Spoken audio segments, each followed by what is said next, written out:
Hello everyone.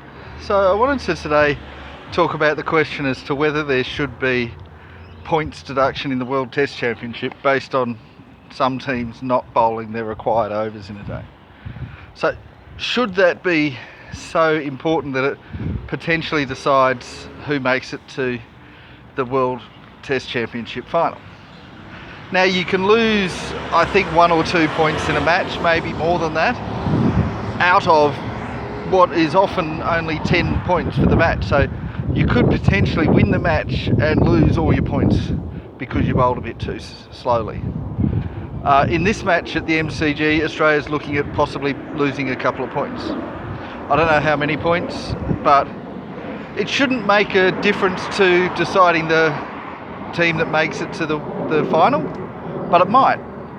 At the moment Australia's a long way ahead. India's now up to second because we've been beating South Africa so badly, and India's beaten Bangladesh. Only barely, by the way. They needed it was for the 8th wicket. They needed to get 100 runs with the 8th wicket, and they managed to do that. They were 7 wickets down with 100 runs needed and looked like they were going to lose before a big comeback. So very nearly lost to Bangladesh. A bit disappointing for Bangladesh, I'm sure. But anyway, so if Australia were to miss out because of this, would it be fair? So I thought to analyse this, and the first part of analysing this is to say, well, this is the same rules for everyone. Every team is in the same boat. Every team knows the amount of overs they have to get through. And of course we also know that if you want to get through some overs more quickly, well, the main delay is usually caused by run-ups. Because fast bowlers, in spite of bowling quicker than slow bowlers, tend to have long run-ups and tends to take a long time to get through their overs. So you could just say to fast bowlers, sorry guys, we're out of time, you have to bowl from your short run-up. And perhaps you can't bowl with your full pace, but you can still bowl reasonably well from a shorter run-up. Or you could turn to spin bowlers to get through some overs.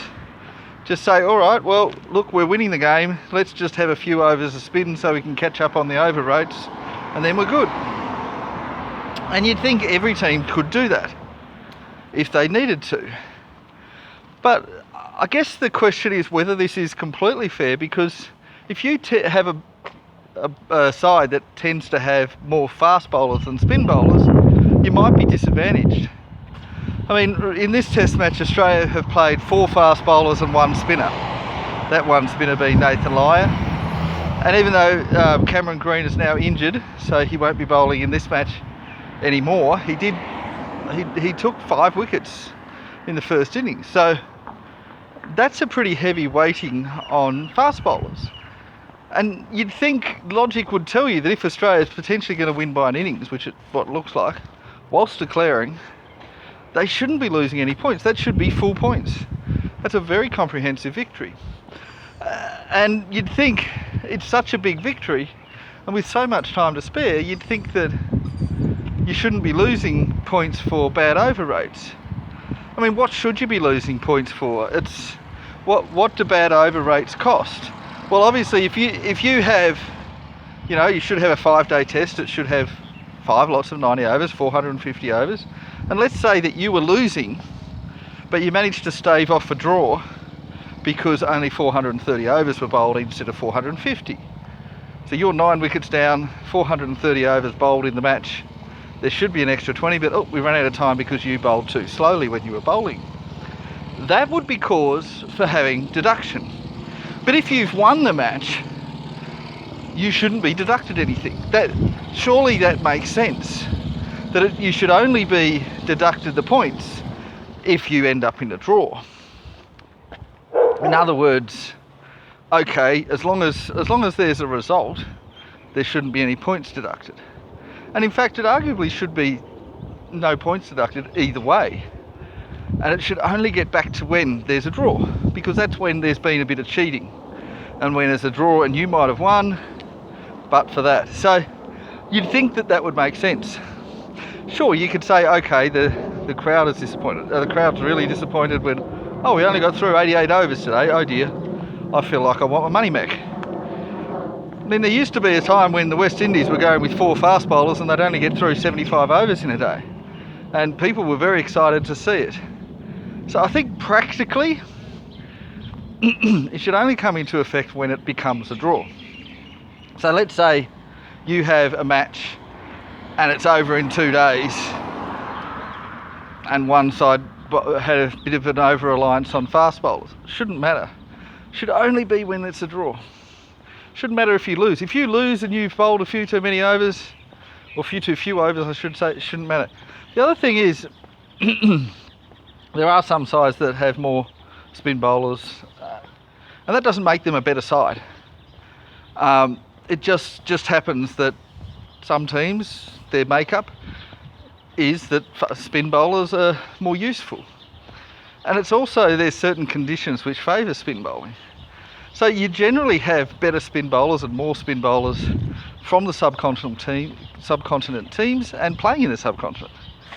So of course, if you play in the subcontinent with only one spinner or no spinners, you probably lose. But if you play there with 2 or 3 good spinners, you'll probably win, and then you'll catch up on the overs. But also, if you're from the subcontinent, you tend to have a few extra spinners. So you're probably not going to get into these over troubles no matter where you're playing, because you're going to play those extra spinners no matter what. And if you are getting into over troubles, you just have a few more spinners, and you've got decent bowlers. So this, even though directly there's no discrimination, indirectly there is.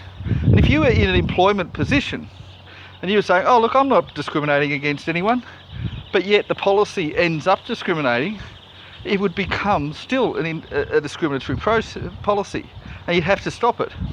And because this indirectly favours subcontinental teams, and it's not just India, also Pakistan, Bangladesh, Afghanistan, Sri Lanka, they're all getting an advantage over the other sides because of the fact that this overrate penalty effectively penalises fast bowlers, or teams with lots of fast bowlers.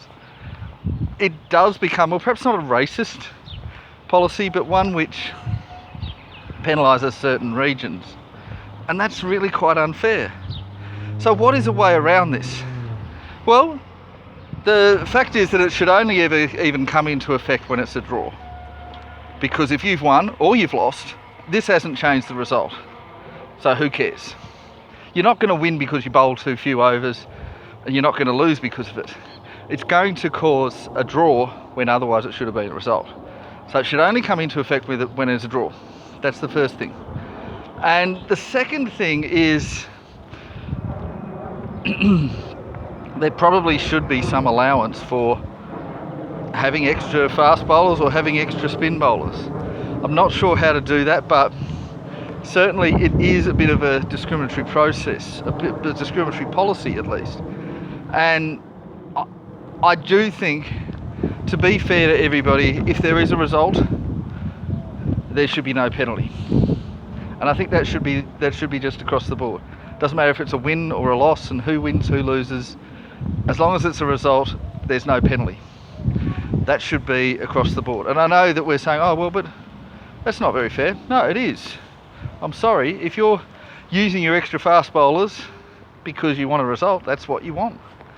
And as for the whole discriminatory bit, I don't know that we can necessarily deal with this, but perhaps if it is played in a condition or with extra spin bowlers, there should be a different allowance.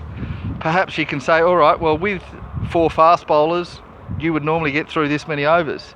With 3 fast bowlers, you'd get through this many overs, and there should be this sliding allowance depending on how many fast bowlers you're playing and perhaps how many fast bowling overs you bowl.